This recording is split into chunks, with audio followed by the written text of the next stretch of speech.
जय Hind everyone. Audio और video clear जा रही है? यस लिखना। जा रही है साउंड क्लियर? यस या नो में जवाब करिए। क्या सुरीली आवाज आप सभी लोगों तक पहुंच पा रही है जी? लेट से ही सही, लेकिन हैप्पी महाशिवरात्रि। लोग लेट से जुड़े ना शिव।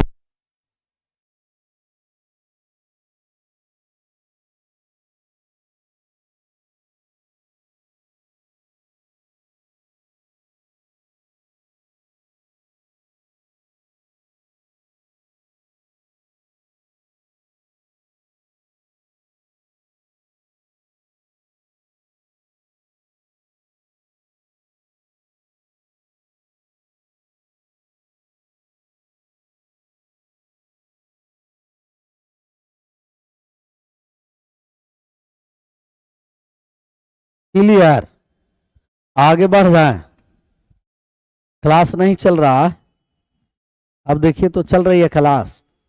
सभी लोगों को क्लास चल रही है, तो जितने लोग हैं सब लोग एक बार यस लिखना। हैप्पी महाशिवरात्रि। आप सभी लोगों को भी हैप्पी महाशिवरात्रि।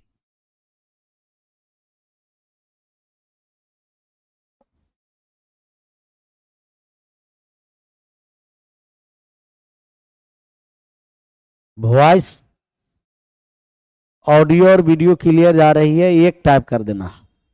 सब लोग मिलकर के एक टाइप करना। ऑडियो भी क्लियर और वीडियो भी क्लियर है। एक टाइप कर देना है। एक, सब लोग मिलकर के एक टाइप करना।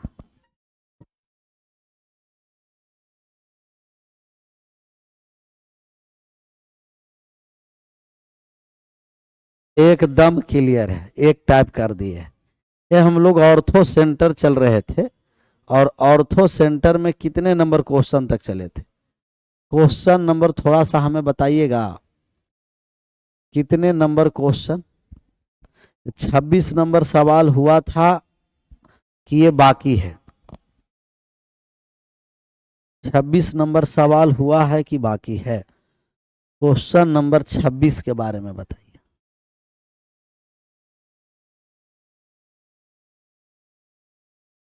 सबसे पहले आप लोग हमें बताइए कि ऑर्थो सेंटर कहते किसे हैं? ऑर्थो सेंटर के बारे में हमें बताइए कि ऑर्थो सेंटर कहते किसे हैं?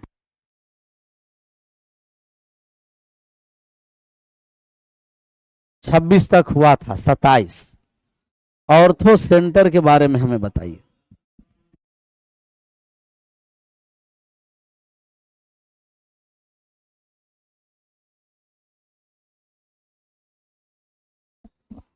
कहां तक हुआ है जो हम भी क्लियर कर लेते हैं।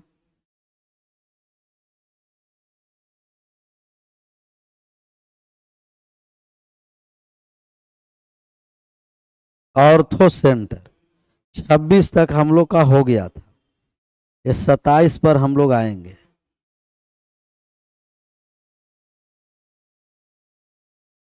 27 पर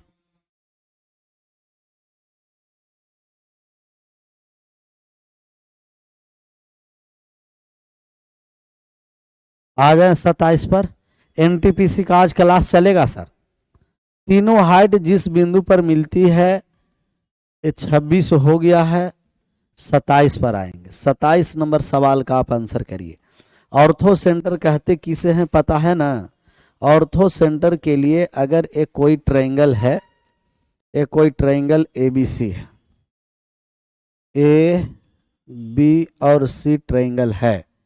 तीनों हाइट जिस बिंदु पर मिलती है, तीनों हाइट जिस बिंदु पर मिल जाएगी, तीनों हाइट जिस बिंदु पर मिल जाएगी, तीनों height A D B E और सी एफ, तो तीनों एल्टीट्यूड्स जहां मिलती है उसे हम ऑर्थो सेंटर बोलते हैं, लंब केंद्र बोलते हैं। लंब केंद्र बोलते हैं। कैसा केंद्र बोलते हैं जी? लंब केंद्र। लंब केंद्र हम बोलते हैं जब तीनों हाइट मिल जाए तो। Intersection point of altitudes. बहुत बढ़िया, बहुत बढ़िया, एकदम एक नंबर। जवाब तो बहुत अच्छा रहा जी।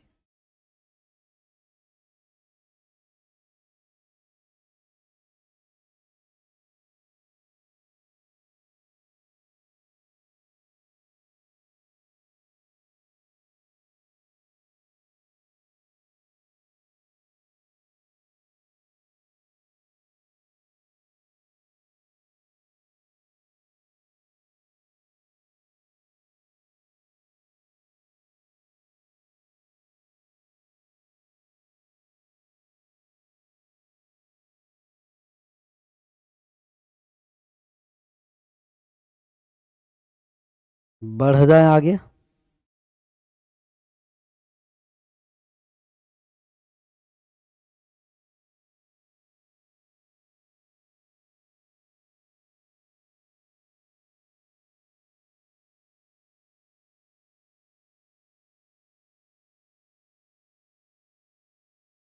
क्लियर है?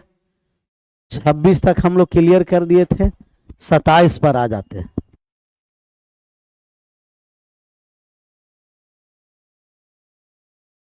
एनटीपीसी का बैच लेना जरूरी है। हाँ, जिसको एनटीपीसी के बारे में हम बता देते हैं कि एनटीपीसी,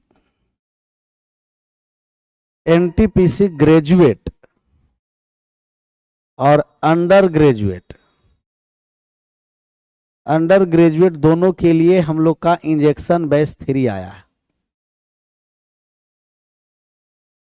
इंजेक्शन बैच कितना है जी, कहिएगा। इंजेक्शन बैच 03, इंजेक्शन बैच 4, 3 नहीं, इंजेक्शन बैच 4 है।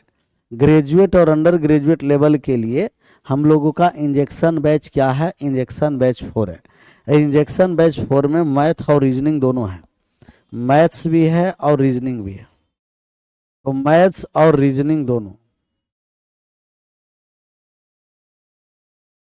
मैथ्स और रीजनिंग दोनों हैं।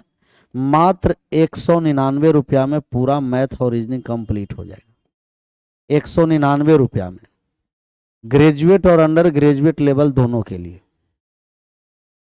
ग्रेजुएट लेवल और अंडर ग्रेजुएट लेवल दोनों के लिए मैथ और रीजनिंग है 199 रुपया में। सिलेक्शन तक एप्लीकेशन या पीके सर मैथ्स, जहां आप लोग अभी पढ़ रहे हैं उसी एप्लीकेशन पर।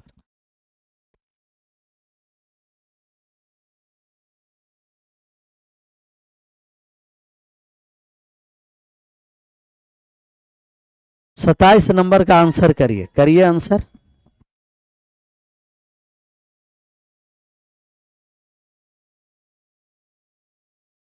मैथ और रीजनिंग एक के बार समझ में आया। 30 और 30 60 नंबर, तो इस बार एकदम बेड़ा पारे हो जाएगा। दिए गए चित्र में एच त्रिभुज एबीसी का लंब केंद्र है। यदि ए 8 AB 12 तब चतुर्भुज DECB का मान निकालना। DEC और B, तो DECB का मान निकालना है। लंब केंद्र है, कैसा केंद्र है जी, कहिएगा। ये लंब केंद्र है। लंब केंद्र का मतलब कि हाइट डालिए या एल्टीट्यूड्स डालिए, यही है लंब केंद्र। तो इस लंब केंद्र के बारे में हम लोग का मान निकालना है। थोड़ा सा बात को समझिए। अगर एक कोई लंब केंद्र है, कोई भी ग्रांटी ले ले, कमेंट बंद करिए, बात को आराम से समझते चलिए। त्रिभुज AB और C, यहां से लंब केंद्र डाल दिया गया, यहां एल्टीट्यूड्स डाला गया है।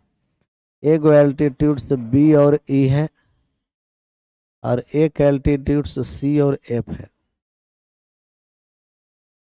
BE है और क्या है जी, CF है, और यहाँ क्या है, H है। क्लियर? अब आपको पता है कि जब ये एल्टीट्यूड्स है तब इसको हम एक अर्धवृत्त के द्वारा भी हम बना सकते हैं। क्यों?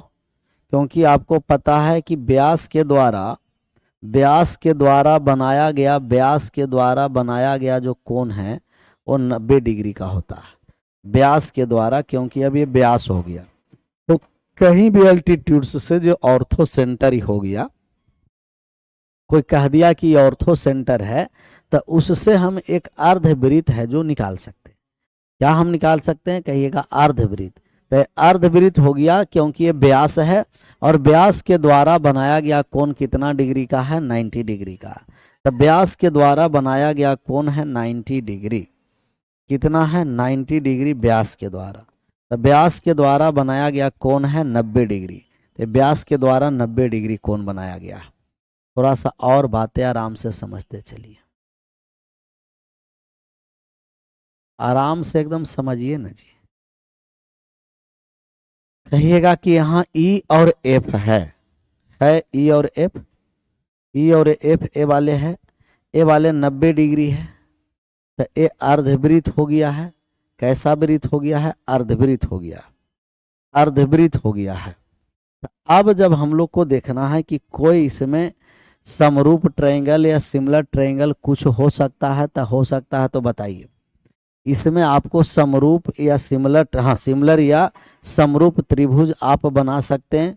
छोटा और बड़ा त्रिभुज के कुछ आप, ये चक्रीय चतुर्भुज भी आप छोड़िए, देखिए इतना बात समझिए। क्या ये वाले चक्रीय चतुर्भुज है? क्या इसको आप चक्रीय चतुर्भुज कह सकते हैं? चक्रीय चतुर्भुज किसे कहते हैं पता है? आप लोगों को पता है कि चक्रीय चतुर्भुज कहते किसे हैं? चक्रीय चतुर्भुज आमने सामने के कोण का योग 180 डिग्री हो, तो ये एक चक्रीय चतुर्भुज हो गया। कैसा चतुर्भुज हो गया? चक्रीय चतुर्भुज। चक्रीय चतुर्भुज के आमने सामने के कोण का योग 180 डिग्री हो, या तो अगर चक्रीय चतुर्भुज है साइक्लिक क्वाड्रिलेटरल, तो इसका जो बाहरी कोण है वो आंतरिक कोण के बराबर है। अगर ये वाले थीटा है तो ये वाले क्या हो जाएगा? थीटा। तो बाहरी कोण है जो आंतरिक कोण के क्या है जी? बराबर है। तो अगर हम इसको मान ले थीटा, इसको हम मान ले कि ये थीटा है चक्रीय चतुर्भुज में, कि अगर ए वाले थीटा है तो इसका बाहरी कोण ए वाले भी थीटा हो जाएगा, बाहरी कोण थीटा हो जाएगा।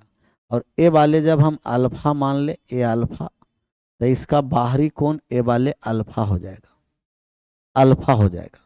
तो ये दो कोण बराबर हो गया। तीसरा कोण स्वयं बराबर हो जाएगा। तीसरा कोण क्या हो जाएगा? स्वयं बराबर। तो एक कॉमन कोण है ये वाले थीटा। अगर किसी अल्फा थीटा है, अल्फा है, थीटा है, बीटा कर दिए। अगर किसी भी त्रिभुज के दो कोण बराबर कर दिए तो तीसरा कोण सर फेस टू फेस का योग, हाँ आमने सामने का योग 180 डिग्री, तब ये तीनों कोण बराबर, तब दोनों त्रिभुज हो गया समरूप। दोनों के दोनों त्रिभुज कैसा हो गया? समरूप हो गया। छोटा वाला ट्रायंगल बड़ा वाला ट्रायंगल समरूप है, समरूप त्रिभुज है। तो आप देखिए कि बीटा के सामने क्या है? एफ और ई। छोटा वाला ट्रायंगल में बीटा के सामने एफ ई है, और इसके बीटा के सामने क्या है? बी और सी है, बी सी है, बी सी है। छोटा वाला में थीटा के सामने क्या है? ए एफ है, ए एफ है। बड़ा वाला में थीटा के सामने क्या है? ए और सी है, ए सी है।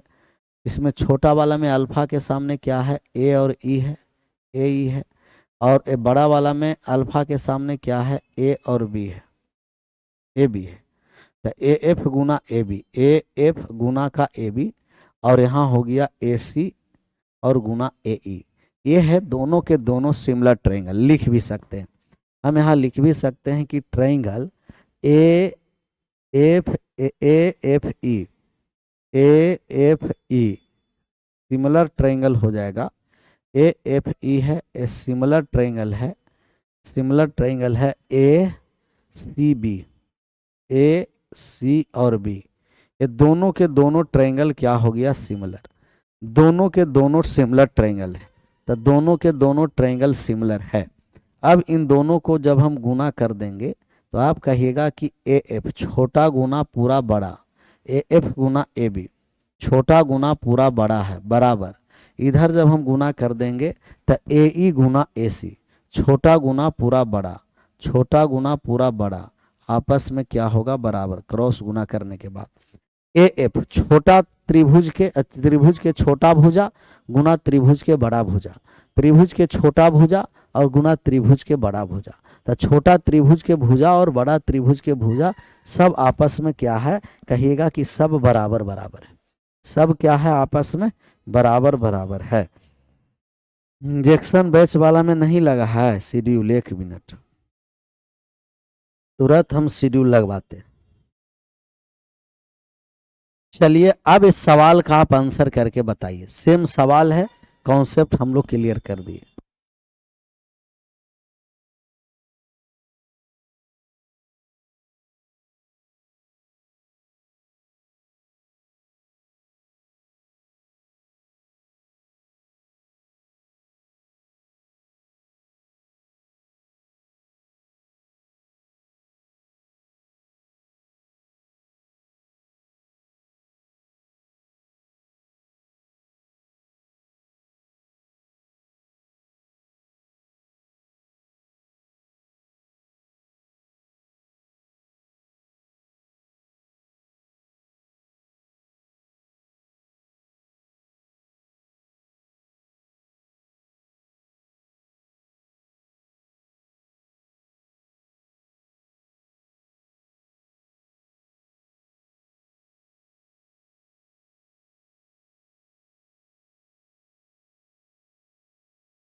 आया, 4/9 आ गया। चलिए यहाँ हम एक बड़ा ट्रायंगल हम ऐसे ड्रा कर दिए हैं, बड़ा हम ट्रायंगल ड्रा कर दिए, इसको जूम कर दिए हैं, ए बी और सी है, ए बी सी है।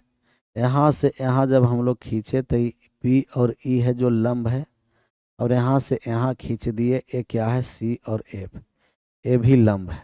अच्छा ये डी है तो इसको डी कर दिए, इसमें क्या है, डी कर दिए, इसमें क्या जो है उसी को हम लोग कर देंगे। अब हमें मान दिया है ए का मान 8 सेंटीमीटर, ये ऑर्थो सेंटर है। ए का मान कितना है, 8 सेंटीमीटर है, ए बराबर 8, ए बी का मान है 12, ए बी बराबर कितना है जी, 12 है। गजब बहादुर है जी।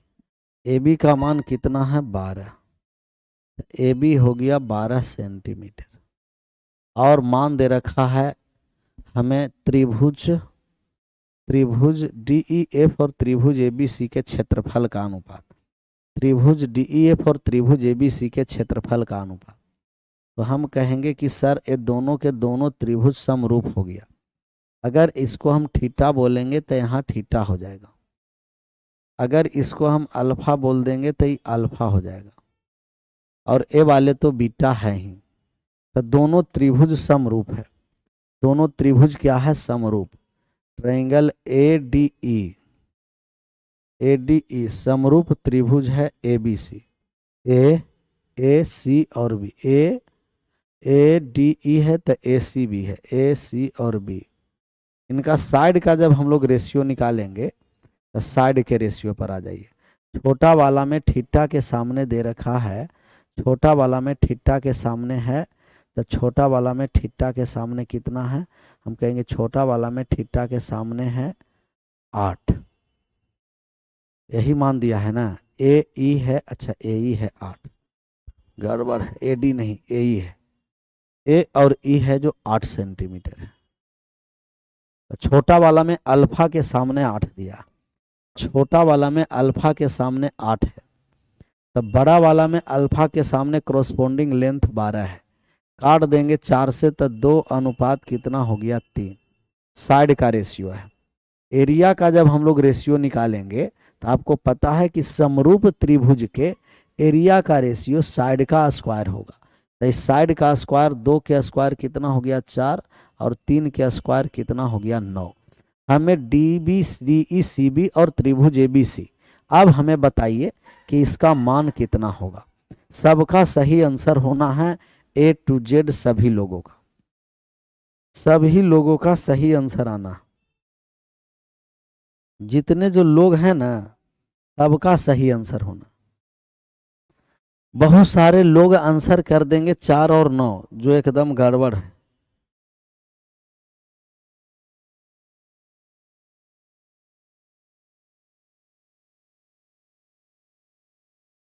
चार और 9 आंसर करेंगे ना, जो पूरा एकदम गड़बड़ सड़बड़ है, गड़बड़ भी है और सड़बड़ भी है। 5/9 देख लेते। चलिए अब यहाँ से हम इसको कॉपी कर दिए, कोई दिक्कत कहिएगा, कोनो दिक्कत नहीं। यहाँ ट्रायंगल हो गया ए बी सी, तो ट्रायंगल है ए बी और सी, और यहाँ है डी और ई, डी ई है। ऊपर वाला हमें कितना दे रखा है 4, छोटा वाला ट्रायंगल है 4, पूरा बड़ा वाला है 9, तो 9 में से ऊपर वाला 4 चला गया तो चतुर्भुज हो गया 5। और यही हमें निकालना है D area of quadrilateral D E C B, और बट्टे में हो जाएगा area of triangle A B C, तो डी ई सी बी और area of triangle A B C. D E C B का मान कितना है, कहिएगा कि डी ई सी बी 5 है, ए बी सी का मान कितना है 9 है। तो 5/9 वाला लोग मुस्कुराइए, 5/9 वाले लोग क्या कर दीजिए, मुस्कुराइए। 5/9 वाला लोग मुस्कुरा सकते। इसका आप आंसर करके बताइए कितना होगा इसका आंसर। सबका सही आंसर होना है। A to Z जितने लोग हैं सब लोग का आंसर सही होना है क्विकली।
आ गया जी, आया।